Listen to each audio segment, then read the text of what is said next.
Hey guys, it's Say. So yeah, I know everybody thinking this is kind of an unorthodox video, but I figured we'd go over the whole thing involving the incident with Aljamain Sterling for Cage Fury Fighting Championship, but specifically we're going over the Fury Pro Grappling event that he just went through. I think it's for Pro Fury 8. So first we're going to go through the video, and then we're going to kind of dig into the rules and then kind of explain my viewpoints of why you saw the title and say, oh, he has some really good or really horrible takes who he's about to mention about this video. So let's get to it. You guys will see just in a moment what I'm referring to. Alright guys, so getting up, we're going to show you the whole thing that's kind of going on. I'm going to pause in between things just so you know, no copyright or anything claimed that.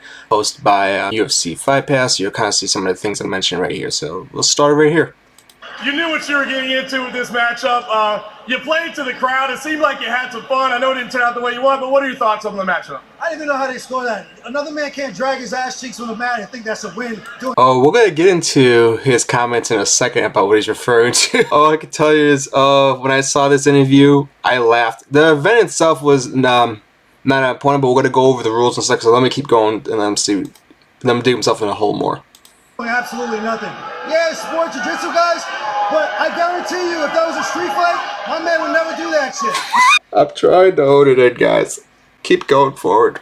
So why are we turning the sport into some type of weird spectacle where you can win a match off of your back, doing absolutely nothing? If I did nothing, what the fuck did he do? Sorry. We're gonna go over some stuff in a sec. But oh, that is so funny hearing that from him of all people. So I want to kind of go over the rule set of everything because I don't think people are aware of everything that kind of goes on with what they have for this. So I know this part will probably bore some people, but I figured at least it's a good mention to kind of bring it up. So the first things first, you kind of go over the rules. Main events, 10 minutes, black belts, purple belts, brown, blue, youths, they all have their little time limit missing. Now if you look at prohibited techniques, no slamming, spiking your opponents directly in heads, no flying scissors, no small joints, no strikes of any kind. So, you know, right now, those points right there, you're thinking, okay, that's a lot of MMA fighters, so they're kind of keeping that safe for going on. No inserting fingers in orifices or cuts. I could think of a fighter or two for that. No grabbing or attacking the trachea windpipe directly. KC clamp or grape choke. That's a choke? That's the name of a choke? Interesting. Okay. No slamming at all in the youth division. Well, luckily I youth division here. No submission attacks below the waist in youth division. No neck cranks in the youth division. So you kind of saw that right there. All I could think of... Oh, there are some more rules that we're going to go over that you're going to probably laugh about some of these. So let me find the thing for it, because they have more setups for it.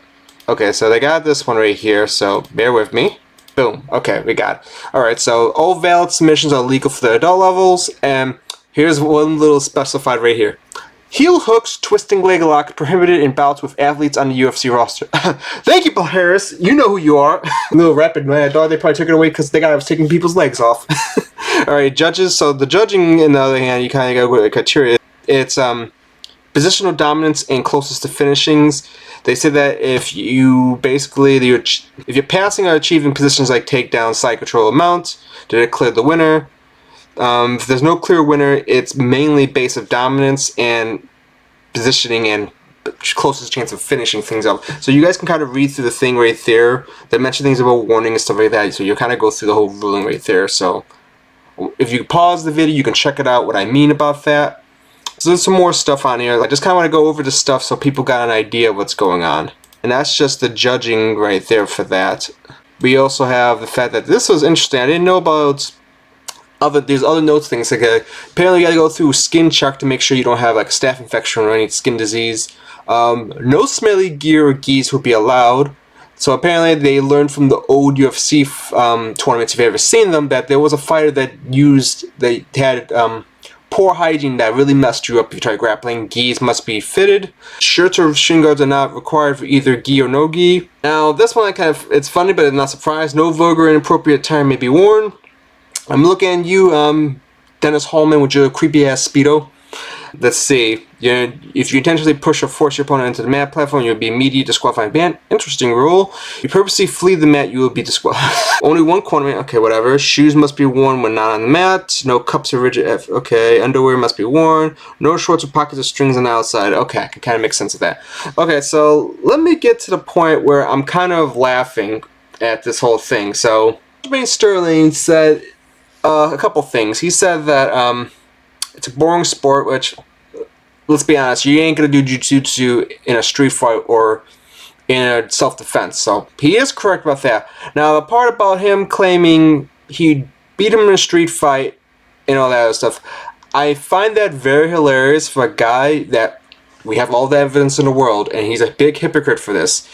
He will intentionally turtle up, and basically, if you've seen a Cejudo fight, look like he's trying to go get illegally kneed again. I guess if it works once, you try it twice, I guess. The man's a human backpack who grinds you and grapples you the whole time. The man rarely finishes you.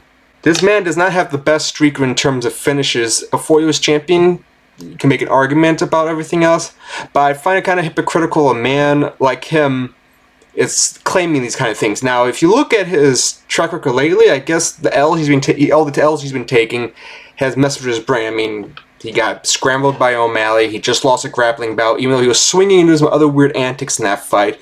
He has a fight coming up at UFC 300, so if he's trying to get publicity off it, great. You are working the crowd for that alone. But honestly, though, if all the events we've been seeing lately, like the Strickland thing about don't talk about wives, he's a hypocrite of trashing other people and stuff like that. Working your lane. If you know you're not an exciting fighter, don't claim that BS. If you are someone who has a really controversial history as he does, just stop talking. You lost. Accept it. You are the one who signed up for this event. You lost. It sucks. It's a bitter pill to swallow, but you gotta accept the fact that you got schooled. You didn't do much in that fight. He was going for the finishes with the submission holds and stuff more than you were. I'm really curious how he's going to bounce around with everything else, but I really find it funny when a grown man like him is crying so much on social media about everything that's going on. You didn't have to take it, and from what I'm recalling, he accepted a bout with, Chase Hooper, yes. He's supposed to be going against him in a grapple event, I believe, sometime in January, so I'm curious how that will go. I believe it's a no-gi as well, so he should do it right there, but honestly, we see what he just chased in his last fight, so it'll be a very interesting bout. But what do you guys think? I know kind of a short, insubstantial video, but I felt like trashing a man who's been kind of taking L's all year on. I'll be honest, there's no love lost with me with this man. This man is a scumbag. He celebrated off of a DQ, and he will probably always have a controversial history connected to UFC because, well, not a legitimate champion, man. All your fights had a question mark behind them. You couldn't be a one-on-one man named Dillashaw. You had two split decisions which could have gone the other way. I'm sorry, man. You're trash. But hey, you can call me a hater. You can say, oh, you're a nobody. You can't keep making shit. Well, I don't care. I'm the one making the video, so you can always click out if you don't like my opinions. But I figure that's all we mentioned about. I'll get some fun videos soon in the future. But hey, I appreciate your guys' time, and I'll catch you around later.